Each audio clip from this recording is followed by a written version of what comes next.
Hello, these are flipped notes 1.8, and our topic here is sampling and statistics. So a little bit of an extension from experiments, and then statistics has to do with what we do once we've gathered data from all the different research methods. Let's get right into it. So where do we get the people who are going to be in our research? So this applies not just to experiments, but also if we're doing a naturalistic observation, a case study, or a survey. The population is everyone of interest to whom a study could be applied. So let's say we are doing a study and we want to find out what are high school students' views about going on to a four-year college. So our potential population is every high school student in Texas or every high school student in America. Now, in reality, we don't want to study that many people. It'd be too big of a study for us to do. So we just want to study a sample, a portion of the population that is part of the study. So we could say our sample is going to come from the high school or from Ellis County. Now, we still have to decide how are we going to pick those people who are in the sample.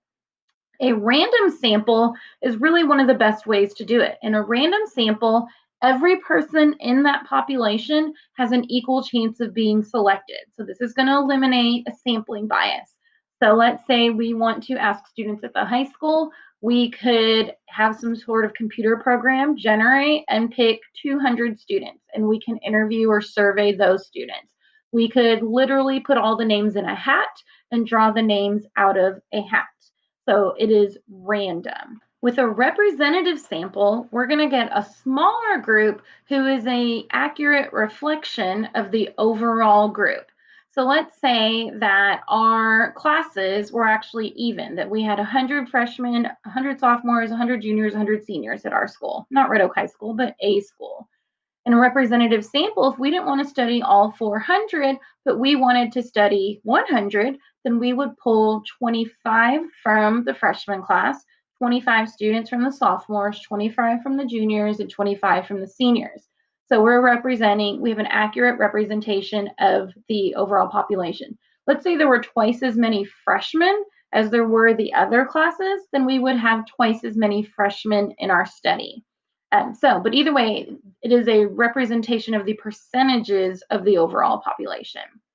In a random assignment, you often hear these terms, and they're actually two of the most confused terms in AP Psych.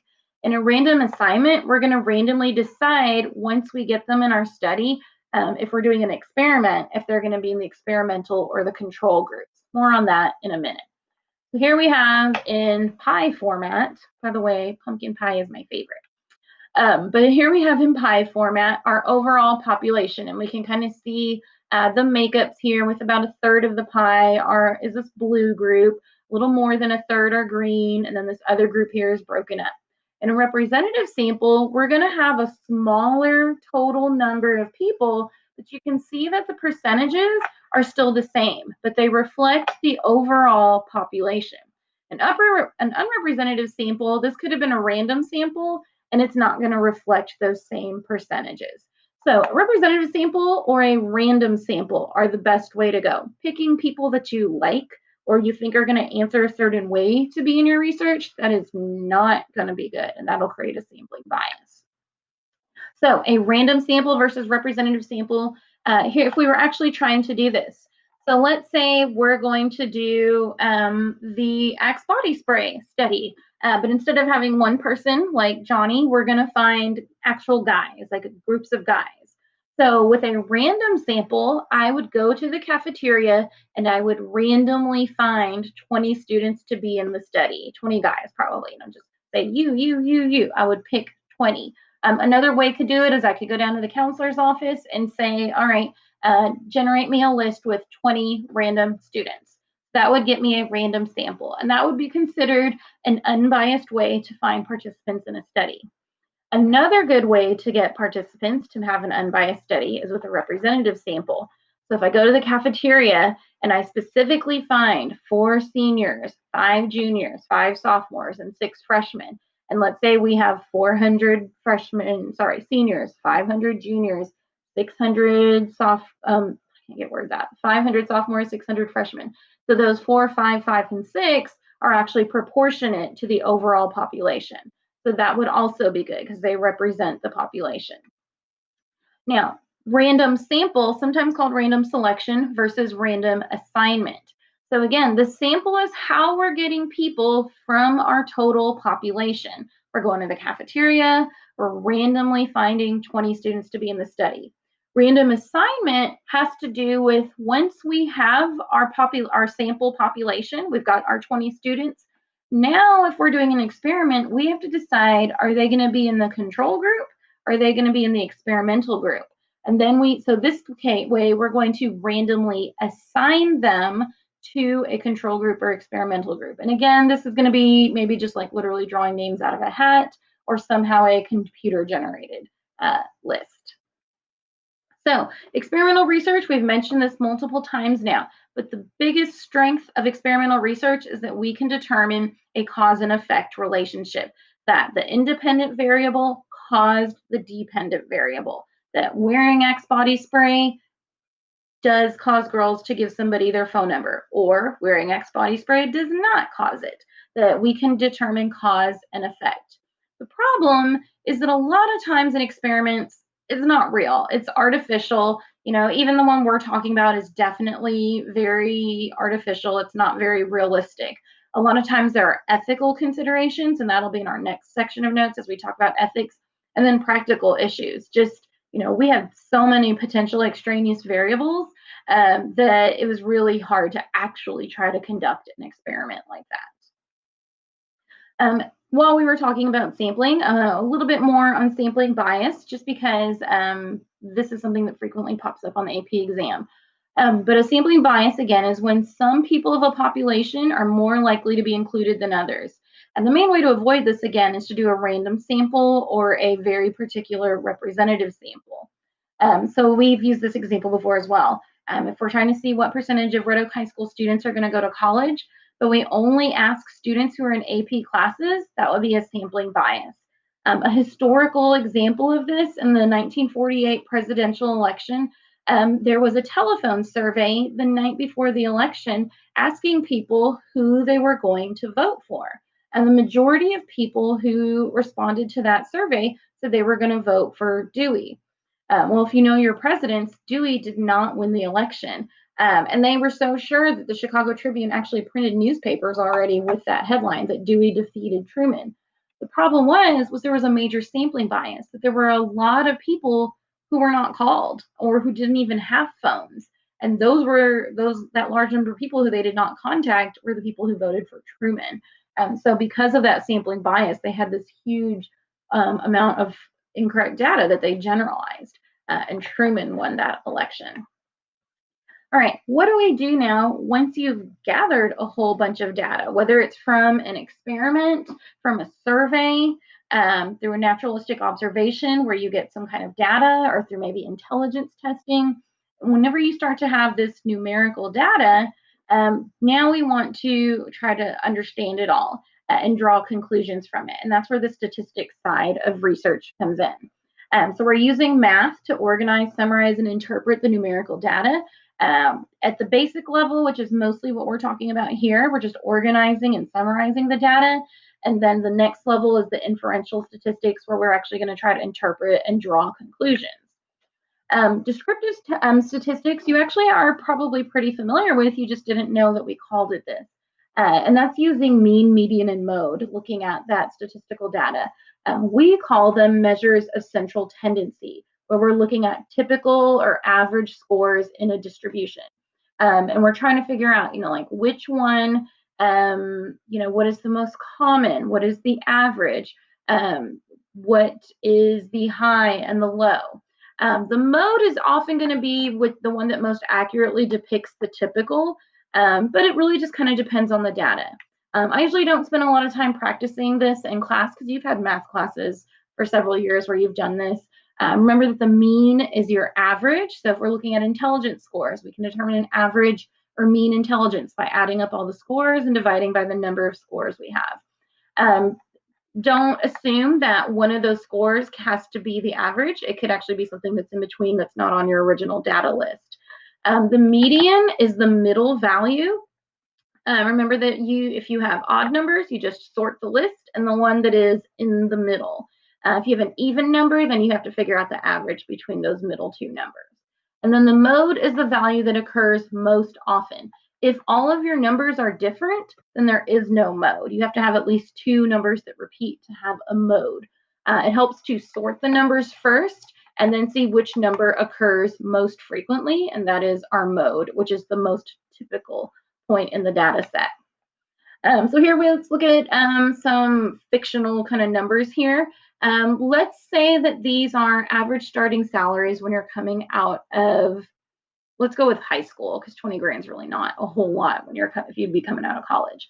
So we have 20 grand, 20 grand, 25 grand, 35 grand, or 200,000. What job is that? I want that.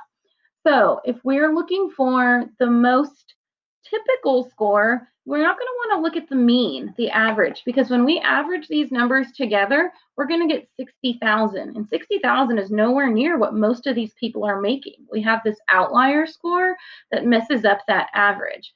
So the mode would be better for finding what is a typical salary or how much you're making when you're coming out of high school, because that's more frequent. Even the median is going to be a little more accurate than looking at the mean. So it depends what we're looking for, but sometimes you have to consider that is there some outlier data that can mess up your other scores. Once you have the measures of central tendency, then we can start to look at variability. How much do the scores actually vary from each other and vary from the mean? And we can determine that and give it a numerical measure by looking at standard deviation. Standard deviation helps us to tell if there is high variability in the data set, like that the numbers are far apart, or if there's low variability in the data set. And that's low standard deviation, meaning that the numbers are actually close together. Now, you will not ever have to calculate standard deviation in AP Psych. If you take AP Statistics, then that's definitely something that you'll have to do there. All right, so here we have two fictitious streets. We have Perfection Boulevard and we have Wild Street. I like to imagine that Perfection Boulevard is like the street in front of the high school, Highway 342. And then I like to picture Wild Street as the street behind the high school, Lowrance. And then Perfection Boulevard, that a lot of the time, especially like around on school days, people are driving fairly close to the speed limit, that there's a lot of traffic there. It's a school zone. Kids are crossing the street. So most people are driving pretty close to the speed limit, which let's say it's maybe 35 is the speed limit, which I don't remember what it is on school days. But Wild Street, it's wild back there. That's where we got a bunch of teen drivers. We've got people who are running late to school, and they're driving all kinds of speed limits. They're driving the speed limit, 20, over there with the school zone. But then you got this kid who's running late to second period, and he's got late arrival, and there's nobody else on the road, and he's going 50 miles an hour. So there's a lot of difference here in the speeds. Now, both of these streets have the same mean or the same average, 35 miles an hour, but there's a lot of difference in what it actually looks like. On Perfection Boulevard, the cars are going 30, 35, 36, 33, 34. We've got one person going 40, but nothing too crazy. Wild Street, it really is. It's all over the place. We've got 21, 37, 50. There's a big range in where the scores are, or sorry, the speeds are. So if we were trying to compare these streets, the mean is not giving us an accurate depiction here, because the mean says, oh, it's the same. But in reality, we know there's a lot difference in how people are driving on those two streets. So our standard deviation is going to tell us, are the scores pretty close to the mean, or are they pretty spread out? So here, 2.87, that tells us most people are driving pretty close to our speed limit, 35, or our average. That may not be the actual speed limit. And our standard deviation here is 10.39. That means there's a lot more variability, that some people are going real close to the mean and some people are going a lot farther from that. So you don't have to worry about how did they actually calculate that 2.87 and 10.39. I don't even know how. I never took AP statistics. There is a way, but what you need to know is what it means. is that when there is a smaller standard deviation, the numbers are closer to the average. When there's a larger standard deviation, the numbers are farther from the average. Now, we can depict that in a normal curve. A normal curve is going to tell us how close scores are to the average. And we're actually going to watch a video in class that'll show us curves that represent low variability and high variability. But a few things that we want to know about a normal curve. A normal curve is always in the shape of a bell curve. It's not always a perfect bell curve. It depends on the variability. The number in the middle is going to be our average score. So if we're looking at average scores on a test, whatever the average score was will be here in the middle. And then we'll be able to see how many people scored above the average and how many people scored below the average. Now, some teachers require their students to memorize the different percentages on here. I don't do that. There might be one question on the AP exam that asks about that, and I just don't stress that. But that represents one standard deviation above the mean, two standard deviations above the mean, or one standard deviation below, or two below. As far as what I'm concerned about, I just want you to know that these are all the curve is made up of the points in our data set. So if this was from the previous chart, these would be all the different speeds that people were going above 35 or below 35. And then how close they are to the average represents their standard deviation. So what is the next step? The next step is to ask, well, does this confirm or support the hypothesis of our experiment or whatever kind of study we were doing? So hypothesis testing, that's what we're doing with experiments. We want to know, do our observed findings support the hypothesis? Are these findings real or are they due to chance? Was it just random? For example, in our Axe body spray experiment, was it just random that girls were liking Johnny? Or was it truly due to that Axe body spray? So in research, when the probability that the findings are low, that it's due to chance, we can say our data is statistically significant. So this is another example of something where you don't actually have to know how they calculate it, but there is a way that researchers calculate whether or not things were due to chance. And if there is a less than 5% chance that the data was flawed or that it was random or that it was due to chance, we say our data is statistically significant. So it is very low that our data was just random, that it was actually our independent variable. Now, in a lot of research, it's actually pretty hard to get data that is statistically significant, where it's a less than 5% chance.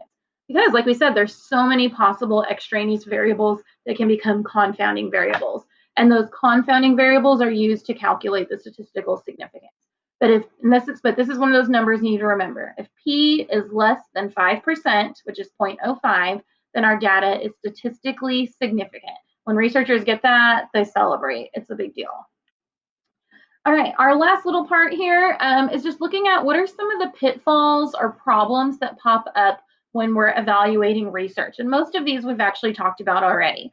We have to look, was there a sampling bias? And the sampling bias doesn't just happen like with a survey, it can happen with an experiment. Were we flawed in who we asked to participate in the experiment? A naturalistic observation, were we fair in who we were observing? So sampling bias applies to any kind of research. Who did we include in the study? Placebo effects, if we're testing out a drug or a medication, was it really the medication that made them better, or was it their expectation? Expectations go a long way, and they can calm a person down. That can lower blood pressure. Thinking positive that you're getting the special treatment can make you feel better. And we need to know, is this research, this medication that we're studying, is it actually having the effect we expect it to, or is it a placebo effect where it's just their beliefs? In self-report data, and this does apply to surveys, we've talked about social desirability bias, that people may not be honest because they want to make themselves sound better. A response set, when somebody's not taking a survey seriously and they're answering all the questions just with the same answer.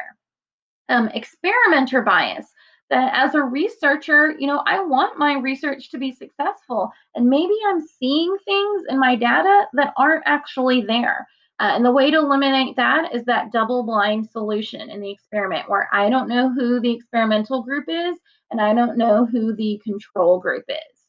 Once we've finished our research, we want people to replicate our studies. We talked about this at the beginning of the section. That replication means that other people are doing our experiment and they're getting the same results. So it's important that we've got those operational definitions so other people can do the same thing, that we publish our data, that we share, did we have any confounding variables? And then finally, meta-analysis really just kind of doesn't fit in anywhere else in this chapter. But that's when we're combining the results from different studies to find patterns among study results. So let's say I do a survey, and this one on the example here is looking at GPAs along with different ways people intervene to help the students. We can look at our results just in Illinois, or we could look at results if they did that same survey in Illinois and Washington and Tennessee. So a meta-analysis is when you take the results from multiple studies and then you combine them and compare the results from just maybe your local one to multiple. So meta-analysis combining lots of studies. That is it for Flipped Notes 1.8.